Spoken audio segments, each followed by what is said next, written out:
Hello, this is Alan Cross, aka AC Jedi, the cat with no teeth. I just wanted to do a short video to talk about what's going on in the world at the moment and my sort of personal views on it.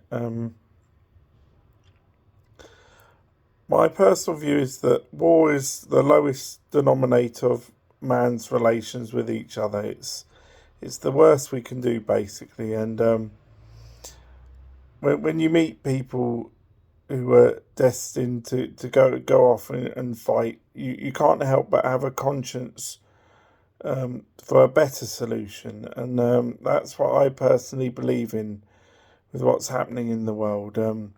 Now, violence has erupted in the Middle East and also in Ukraine, and both conflicts have a pointless element to them, but there needs to be a framework for negotiation and diplomacy because in both cases there's an absence of the kind of formal structures of relations between countries and a framework for a diplomatic solution. Now, whose responsibility this is a bit moot or indeterminate because apart from the UN, there isn't really any large scale formal um,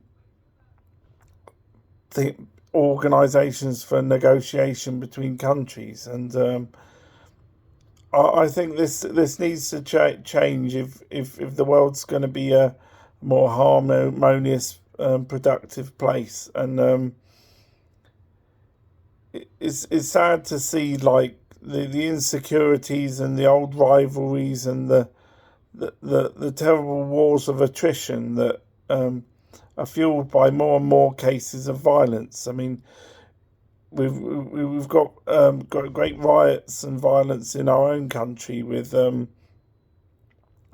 issue of immigration very much topping the headlines.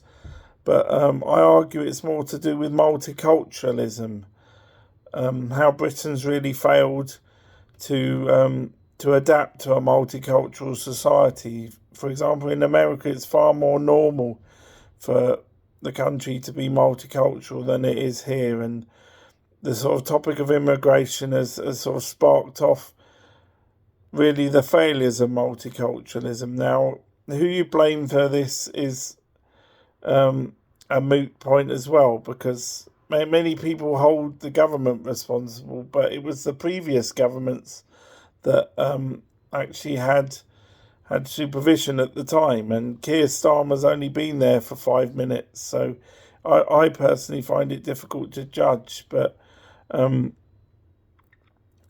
are different ideas to do with multiculturalism that could improve factors, and I believe right at the heart of it is mental health and the mental health of people in all societies and cultures, because I hear the words of people speaking out, and they want to blame one side and the other side blames them, and it becomes like a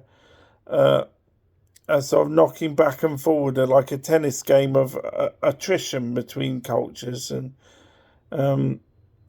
basically, we just need better frameworks for international negotiation and better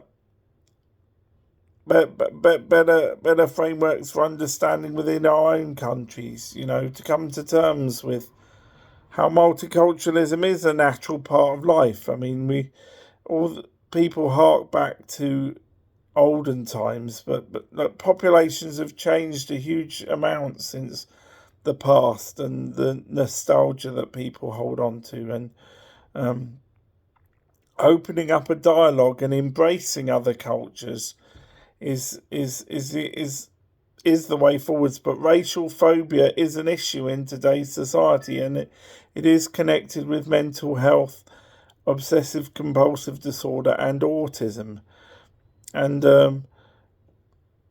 mental health is in the news as well, connected with attacks, because people are claiming mental health as factors within legal cases, and without actually a mental health system that reaches the majority of the people in need, is it really worth writing mental health on a building when people's real mental health is in society? You know, it's their favourite music, or it's having a cigarette, or it could be any another number of negative things, you know, like personal relationships, like take anger release within personal relationships, and you know, other people can become like emotional punch bags for people. And you know, I've tried to develop a therapy channel, but it just hasn't reached enough people to help people yet. So there isn't a lot else for people, and I just ask if you know somebody who needs help,